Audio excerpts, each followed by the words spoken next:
Chapter 1, Life in Boracay. Congratulations, Arajan. Sambit ng boss ko, sabay tanggal ng cork sa Magnum wine na hawak niya. Thank you, team. Ani ko at kinuha ang crystal trophy.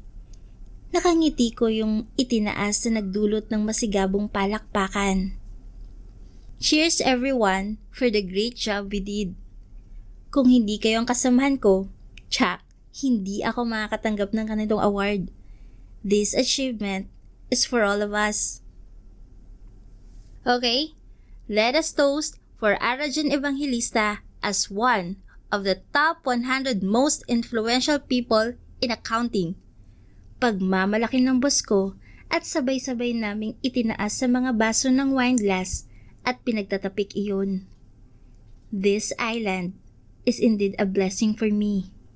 It gave me peace of mind and serenity. Maraming bagay akong na-achieve at nagawa na kahit kailan ay hindi ko pagsisisihan. It gave me chance and time to change. It gave me the life I wanted for me and for my son. Congratulations, Arajan! Congrats, Ara! Congratulations, Ma'am Arajan! Greetings ng mga hotel staff na nadaraanan ko palabas ng hotel ang sumasalubong sa akin. Katatapos lang ng mini celebration sa finance department at walang mapaglagyan ng saya ko dahil pati ibang departments ay masaya sa once in a blue moon achievement ko. Ang ganda niyo po ngayon, Ma'am Arajan. Lakas loob na sabi ng isa sa mga room attendant. Ngayon lang ba? Pilya kong tanong. Siyempre araw-araw po. Ngayon lang ako nagkalakas ng loob. Namumulang paliwanag niya at pinagtutulak pa ito ng mga kasamahan. Crush ka nitong ni Carl, ma'am. Pangaasar nila. Lalo siyang namula. Asar niyang inambahan ng suntok ang mga kasamahan. Pinagbantaan niya rin ang mga ito kung hindi sila titigil. Thank you. Mauna na ako, susundin ko pa si Sander. Dinig ang lagitik ng red plums ko sa bawat hakbang. Inayos kong suot na coat at muling kumaway kay kuyang janitor na tumawag sa atensyon ko. 12 taon na ngayon si Xander at 7 taon na ang lumipas mula ng operasyon. Pagkatapos ng operasyon niyang yun, pumayag ako sa kagustuhan ni Jade na ipa-DNA test si Xander. Alam kong may kasalanan ako pero buo ang desisyon ko nang pineki ko ang sample specimen ng anak ko. Hindi ko pinagsisisihan ang araw na yon dahil kilala ko si Jade at alam ko ang mga bagay na pwede niyang gawin. I just really want to get rid of him. I don't want any connections with him. I want nothing from him. He left and never seek. He left without words. Wala man lang ginawa para malaman ang tungkol sa anak niya. Kaya anumang meron ako ngayon na kami ang gumawa ay hindi niya pagmamay-ari pa. Agad kong nakita si Alexander na bitbit ang surfing board at sukbit sa balikat ang itim na backpack. Topless siya at suot pa rin ng board short sa pagsasurfing. Lalapit na sana ako nang mapansin na may kausap siyang isang babae. By the way, I'm Seymour. Nakangiti kong kinagat ang pang-ibamang labi at mas humakbang pa para marinig ang magiging simula ng love life ng anak ko. I'm bitter in mind, but I won't slip the one for my child. Whatever, Seymour. What?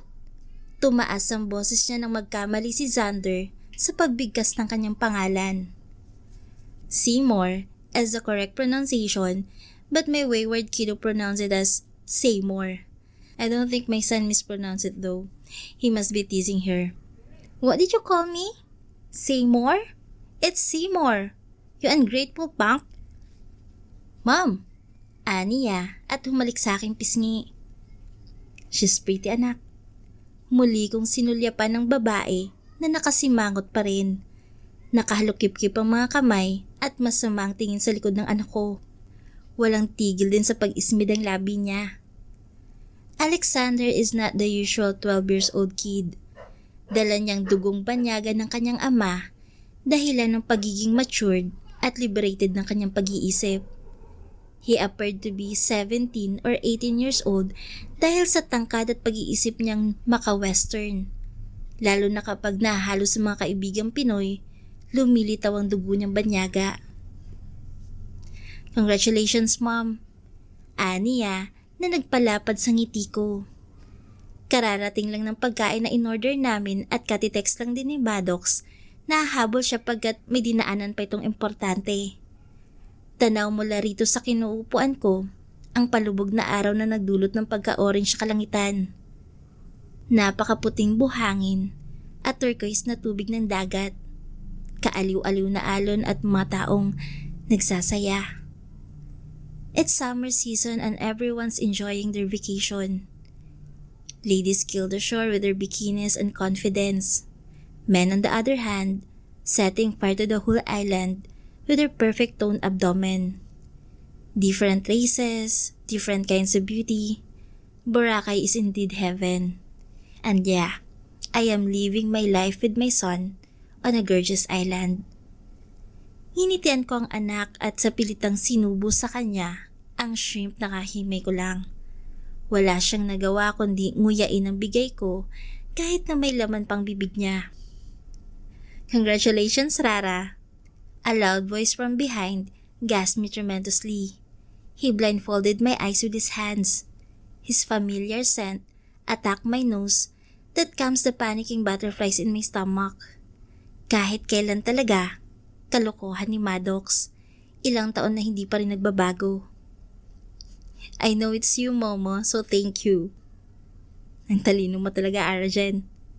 Ngayon naman, ay ang pisngi ko ang pinaglalaroan niya. Hinding-hindi pagsisisihan ng institusyon ng CPAs ang pagkapanalo mo. Isa ka talagang huwarang accountant. Nanlaki ang mata ko nang napalakas ang boses niya at napatingin sa gawin namin ang ibang kumakain. I smiled awkwardly to them at hinila pa upo si Momo. Baliw, umupo ka nga, nakakahiya.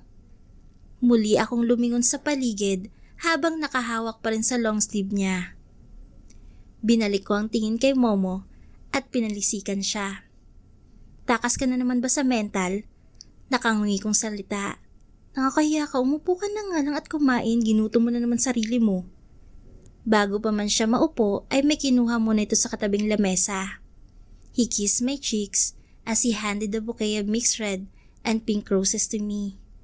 All of my irritations vanished. May binigay din siyang small box. Nag-abala ka pa. Salamat.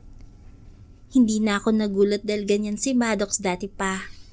Momong tawag ko sa kanya at Rara naman tawag niya sa akin. I can't thank him enough dahil sa naitulong niya sa amin ang anak ko. When the world turned me down, he's there, offering his shoulder for me to cry on. He's there as my company. He's there to root me every time I felt like surrendering. He stood as the father of my son, eventually became his best friend and teacher. He literally took over all the responsibilities of someone irresponsible. Wala na akong hinanakit pa sa nakaraan and I'm actually grateful now. Kailan ka pa naging abala sa akin, ha? Mema ka rin eh. Inakbay niyang braso sa sandalan ng inuupuan ko. He really didn't want to hear that we're burdened to him because we'll never be. Iyan ang bukang bibig niya. Kahit kailan ay hindi kami magiging abala pagkat pamilya kami. We're his family and he's ours. Napanguso ako nang bigla niyang kinulong ang pisngi ko sa kanyang palad. Pinanggigigilan niya iyon nang nakanguso rin at patuloy sa pagrereklamo. Cute mo talaga, Rara. Let me go, Momo. I mumbled the words. Sunod kong narinig ang pagtawa ng aking anak. Napalingon ako sa gawi niya sa ganitong posisyon. My heart thumped when he smiled. His shoulder danced from his laughter. Bumalik ang tingin ko kay Momo at nakitang nakangiti rin ito. Tiyak na pinagtatawanan ang mukha ko. We're almost perfect. Me, my son, and Momo. I hope it lasts. A brand new day welcomed me as I set my foot on the floor of my office. The sun is bright outside. The waves on the shore relax my raging heart. My workplace is a walking distance from my house, as well as my son's school, Bloomfield Integrated Academy in Sitio Balabog. Nagtagal kami ng 1 oras sa restaurant kahapon. Maraming kwentong pinagsaluhan namin. Si Momo ang taya sa mga kwento. Palagi kasi siyang may baon, walang humpay na tawanan at asaran ang naganap.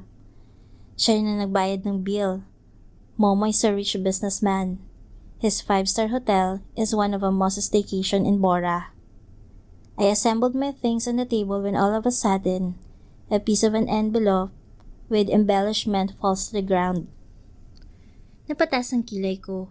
Pinulot ko yon at napalinga sa paligid. I am not expecting such thing today.